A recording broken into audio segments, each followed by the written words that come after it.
राजधानी शिमला में कल 13 अक्टूबर को निजी बसें नहीं चलेगी। निजी बस ऑपरेटरों ने हड़ताल का फैसला लिया है। निजी बस ड्राइवर कंडक्टर यूनियन ने यह कदम सरकार और परिवहन विभाग की नीतियों के विरोध में उठाने का ऐलान किया है।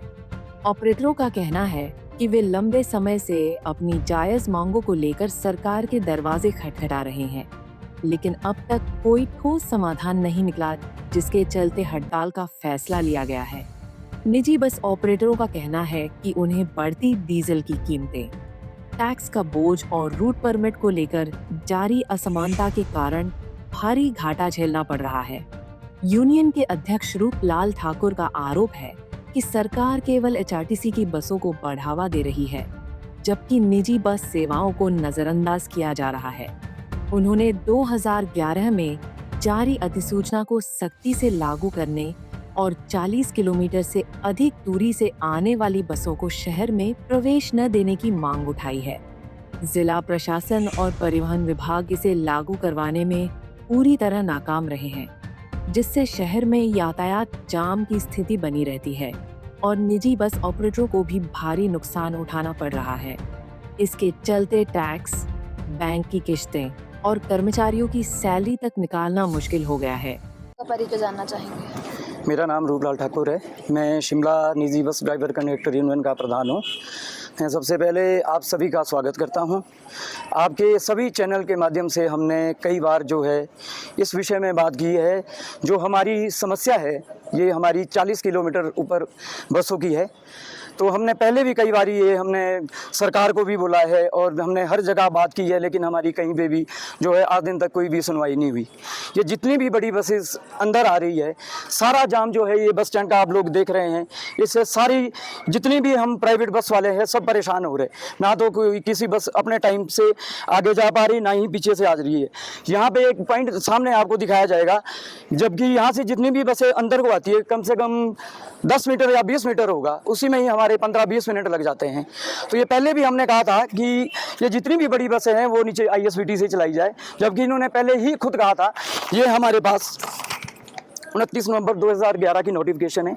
इसमें साफ साफ लिखा गया था, पहले 30 किलोमीटर किया था, फिर इन्होंने 40 किलोमीटर किया। चलो कोई बात नहीं, लेकिन ना ही तो ये 40 किलोमीटर से ऊपर कोई भी बसें आईएसबीटी जा रही, सारी की सारी जो है ये ओल्ड बस स्टैंड आ रही है और इससे हमारे को जो है जाम में काफ़ी दिक्कत हो रही है। जिससे प्राइवेट बसेस की अगर बात करें तो ये बसेस भी इनमें भी जो चालक परिचालक है कई दफ़ा भिड़ जाते हैं और जिस वजह से आप यही वजह है जाम लगने का, यही कारण है। बड़ी बसें फिर अलाउ क्यों किया था कि हम इनको आईएसबीटी से चलाएंगे, या तो फिर सारी बसें प्राइवेट यहीं से चलाओ, हमें कोई दिक्कत नहीं है। भेदभाव क्यों करना? या जब पहले सरकार ने बोला था कि हम 2011 के बाद जितनी भी बड़ी बसें हैं सारी हम जो है आईएसबीटी से चलाएंगे, लेकिन कोई भी आईएसबीटी से नहीं चली। ठीक है, कोई ग्रामीण से आती है, क्रॉसिंग से इनकी अपनी बसें आती है, कोई तेल डालने जा रहा है, कोई चार्जिंग करने आ रहा है, फिर भी तो ये अपनी सवारियां उठा रहे, उससे हमारे को भी तो कोई बेनिफिट नहीं मिल रहा। हम लोग तो चारों तरफ से फंस रहे। इधर से हम लोग खलीनी बीसीए से आते तो रिपन से लेकर हमारे को जो है वो बड़ी बसों की लाइन का सामना करना पड़ रहा है, और यहाँ अंदर आते आते हमारे को 15-20 मिनट लग जाते हैं, जबकि 15-20 मिनट का टाइम, 21 मिनट का टाइम बस पहुँचने में समरिल को दिया गया है। पीछे 20 मिनट में कम से कम कुछ नहीं तो प्राइवेट 5 या 6 बसें इकट्ठी हो जाएगी, जबकि जिनके सबके टाइम खत्म हो चुके। लड़ कौन रहा है? हम लोग आपस में लड़ रहे हैं, आपस में एक दूसरे के साथ हम लोग भेदभाव कर रहे हैं। सर शिमला में तो क्योंकि अक्सर अगर प्राइवेट बसेस की बात करें तो कहीं ना कहीं मैंने आपको पहले भी यही काम किया है, बोला है कि जो जाम की दिक्कत है वो विक्ट्री टनल से लेकर है। जितनी भी बड़ी बसें लाइन में आती है, जब अंदर टर्न करती है, अंदर जब टर्न करती है बसेस, तो कम से कम 10-10 मिनट लग जाते हैं एक एक बड़ी बस को अंदर मुड़ने में।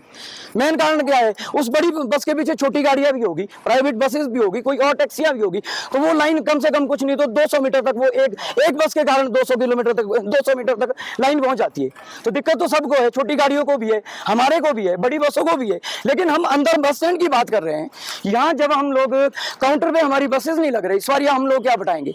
पीछे 2-2, 3-3 बसें लग जाती है, किसी ने टूटू जाना है, किसी ने शोगी जाना है, कोई समरील की है, कोई बनुट्टी जा रही है, तो सारी बसेस जो है अंदर से एंटर कर रही है। जिस तरह से मेन सरकार के ऑर्डर थे कि हम लोग जब 2011 में न्यू बस स्टैंड बना था तो सरकार ने ये ऑर्डर किया था कि हम जितनी भी बड़ी बसेज है वो ISBT से चलाएंगे, लेकिन कोई भी मैक्सिमम बसेज तो ऊपर लोकल बस स्टैंड में एंटर कर रही है। अरे जब इस तरह का माहौल बातचीत हुई है, हमने RTO में भी दिया है, हमने और जगह भी जहाँ जहाँ हमने सबसे की, हमने सीधा ऑपरेटरों को किया, बोला है कि हम लोग भाई बस चलाने में असमर्थ है, इस जाम के कारण हम लोग बसेज परेशान हो चुके हैं। हम लोग हमारी बसों को यहाँ पे 2 मिनट नहीं रुकने दे रहे, अगर बसेज पीछे से आती है 2 मिनट भी हमारी बसों को रुकने नहीं दे रहे, टाइम पहले ही पूरा हो जाता है। किसी ने खाना खाना है, कोई चाहे खाना खाने के लिए टाइम ही नहीं है, सुबह 6 बजे का आया हुआ होता है, यहाँ 2 मिनट नहीं हमारी बसों को रुकने दे रहे। हम कहाँ जाए, कहाँ हम अपनी बसें कहाँ खड़ी करें, हम लोग हमारी भी तो समस्या होगी। आश्वासन अभी तक तो कुछ नहीं मिला जी, 2011 से लेकर लड़ रहे हैं हम लोग, हमारे को बोलते हैं करते करते आज दिन तक किया किसी ने कुछ नहीं। हमारा यही रणनीति है जी कि अगर हमारी सुनवाई होती है तो हम बसें चलाएंगे, अगर नहीं होती है तो हम लोग अपनी बसें खड़ी कर देंगे। हमने ऑपरेटरों को बोल दिया है बस चलाने में। कब से शुरू होगा ये? 13 तारीख का हमने जो है डेट रखी है, हमने 13 तारीख हमने फाइनल डेट कर दी है 13 तारीख को। अगर कोई बात होती है या कुछ इस विषय में कोई हमारे से बात करता है, कोई समाधान निकलता है तो ठीक है, हम लोग बसें चलाएंगे, हमें कोई ऐतराज नहीं है। हम लोगों ने तो पब्लिक के लिए, हमारी बसों में भी तो पब्लिक बैठती है, स्कूल के बच्चे होते हैं, बुजुर्ग होते हैं, उनको टाइम टू टाइम हम लोग भी पहुंचाते हैं, पर पहुंचाना कहाँ से, 15-15, 20-20 मिनट बस स्टैंड में ही लग जाते हैं हमारे को। अभी हाल में हमारा एक जो है सबसे पहले अपना ये खुद खड़ी की है, इतनी बसेस जो यहाँ खड़ी हो रही है उसकी वजह से परेशानी हो रही है हम लोगों को।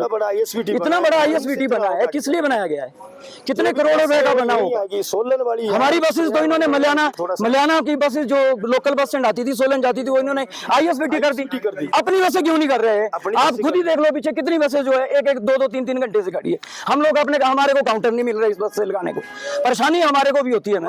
6 बजे के चले होते हैं हम लोग सुबह से घर से, यहाँ खाना खाने के लिए हमारे पास, हमारे ड्राइवर कंडक्टर को खाना खाने के लिए टाइम ही नहीं है। यहाँ से बोलते हैं वहां जाओ जी, आगे जाओ जी, आगे से बोलते हैं आगे जाओ जी, मोड़ के आते हैं विंटरफील्ड एक स्टॉपेज दिया है हमारे को, वहां बोलते हैं अगर 4 बसें लग जाए निकालो जी, परले बस स्टैंड पहुंचते निकालो जी, अभी तेरा टाइम नहीं हुआ। हम लोग कहाँ बसें खड़ी करें?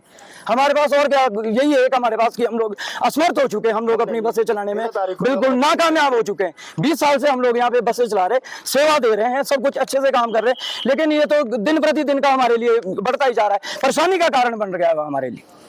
कोई सिस्टम नहीं है। जब सरकारी बस स्कूल में लगी है, ठीक है, उसको स्कूल से जो आने जाने का किराया, जैसे यशपाल जी ने बोला कि उनको पूरी पेमेंट मिल चुकी है, फिर वो आधे रास्ते में फट्टा लगा के क्यों बोर्ड लगा, वो तो लड़ाई का कारण है। 2-4 सवारियों के लिए वो हमारा टाइम क्यों वेस्ट करते हैं? हम लोग पीछे से अपने टाइम से चले होते हैं, आगे हम लोग एक उम्मीद से आते हैं कि ठीक है मुझे अगले BCS खरीनी में सवारियाँ मिलेगी। सवारियाँ कहाँ मिलेगी? आगे HRTC वाले जो है वो फट्टा लगा के शिमला की ओर चले, वो बोलते हैं जी हमारे को तो ऑर्डर है जी। हम तो वो बात करना चाहते हैं, किसने ऑर्डर दिए या ये कौन सा रूल है कि स्कूल से भी पैसा आ रहा है और स्कूल से भी पैसा लो जी, रस्तों से भी पैसा लो, आप गाड़ी चलाइए जो अपना टाइम टेबल। निजी बस ऑपरेटरों ने सरकार को चेताया है कि अगर समस्या का जल्द समाधान नहीं हुआ तो 13 अक्टूबर की हड़ताल अनिश्चितकालीन भी हो सकती है। इस हड़ताल के चलते शहर और आसपास के क्षेत्रों जैसे ढली, संजौली, टुटू, समरहिल, न्यू शिमला और शोघी में रोजाना सफर करने वाले हजारों यात्रियों को परेशानी झेलनी पड़ेगी। खासकर ऑफिस, स्कूल और कॉलेज जाने वाले लोगों को वैकल्पिक साधन तलाशने पड़ेंगे। फिलहाल सरकार की ओर से अब तक इस मुद्दे पर कोई औपचारिक बयान नहीं आया है। पंजाब केसरी टीवी के लिए शिमला से योगराज शर्मा की रिपोर्ट। हमसे जुड़े रहने के लिए हमारे YouTube चैनल को सब्सक्राइब करें और नई वीडियो की नोटिफिकेशन के लिए बेल आइकॉन को दबाएं। अगर आप ये वीडियो Facebook पर देख रहे हैं तो लाइक जरूर करें और ज्यादा से ज्यादा शेयर करें। इसी तरह के और भी अपडेट्स के लिए फॉलो करें हमारा Instagram पेज himachal.kesri।